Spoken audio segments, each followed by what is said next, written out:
Welcome to the Parsha Perspective.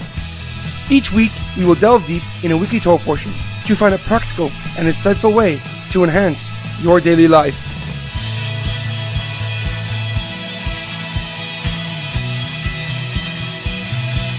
Thank you for tuning in. My name is Shalom Yamini. Each week, we will look in the weekly Torah portion to find inspiration that will complement your daily life and intensify your connection to God. This month's Parsha Perspective is being sponsored by Shlomo Pesia and Daniela Hess and family, in honor of the upcoming yortzeit of Shlomo Pesia's father, Yosef ben Zev Wolf. May his neshama have an aliyah, and may his memory be a blessing for his family and entire Jewish people.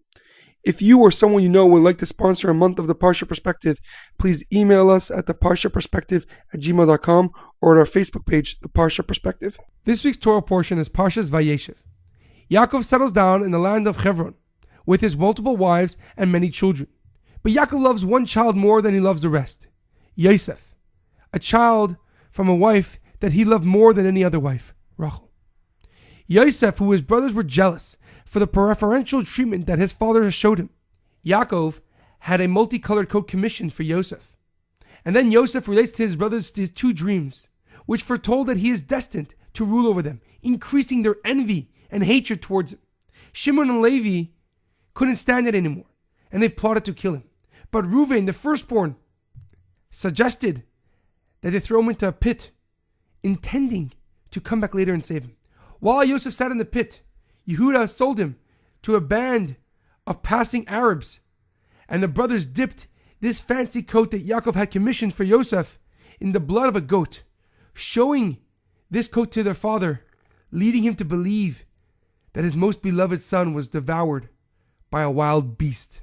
These band of Arabs head down to Egypt, and Yosef is sold to Potiphar, the minister in charge of Pharaoh's slaughterhouses. Hashem blesses everything that Yosef touches, and soon he is made master over Potiphar's household.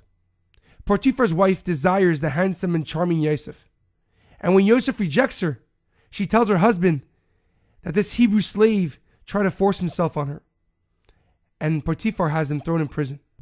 While in prison, Yosef gains the trust and admiration of the jail warden, who in turn appointed Yosef to a position of authority in the prison.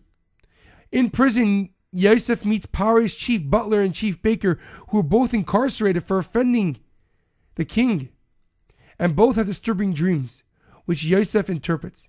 And in 3 days, he tells them the butler will be released and the baker will be hung. Yosef asked the butler to intercede on his behalf with Pharaoh. Yosef's predictions are true and are fulfilled, but the butler forgets all about Yosef and does nothing for him. This is an amazing story. An amazing story of a person that goes from being in a land with his family, with riches, and is sold because of hatred by his brothers. Sold to a land that is foreign to him.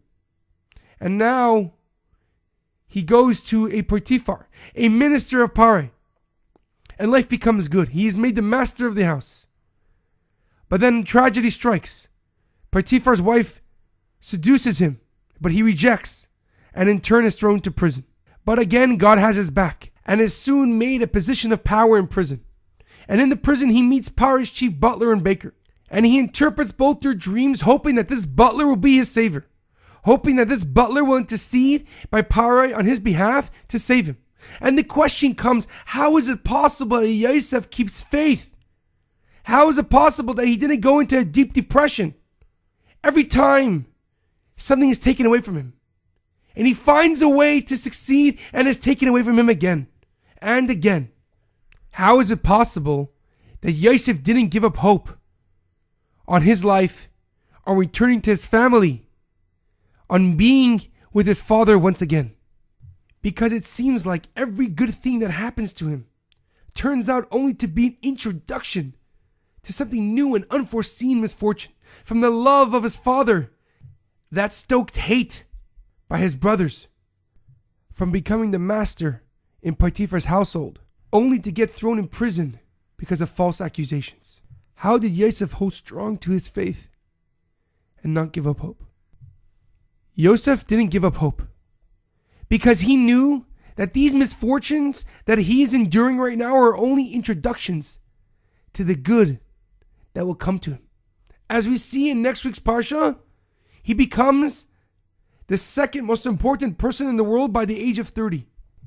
Yosef lived a life not by thinking that the good is an introduction to his misfortune, rather the opposite, that his misfortunes are an introduction to his blessings.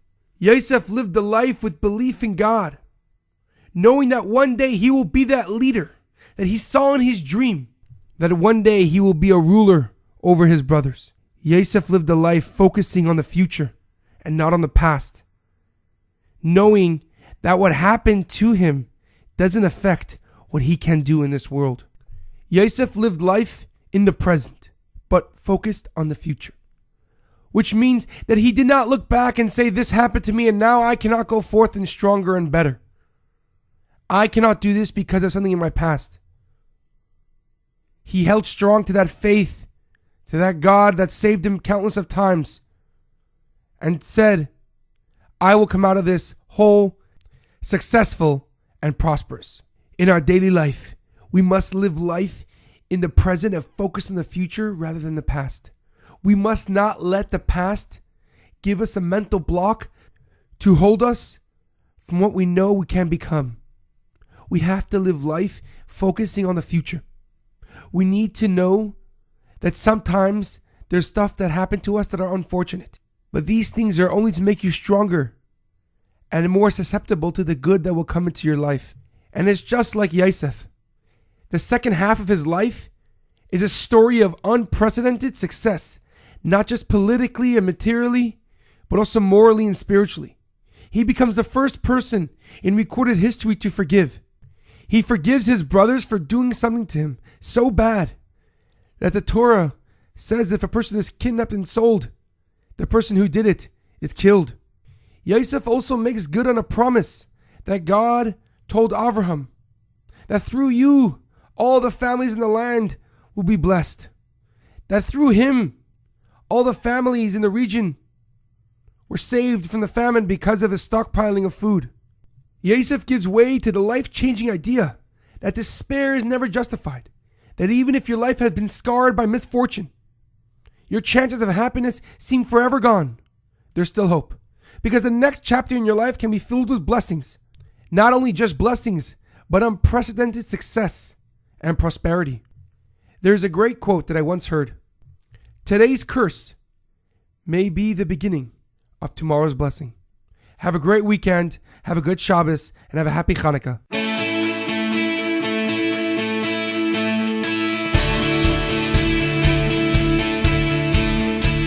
Thank you for tuning in to the Parsha Perspective. Check out our website, theparshaperspective.com. Send thoughts and comments to theparshaperspective@gmail.com. Till next time, thanks for listening.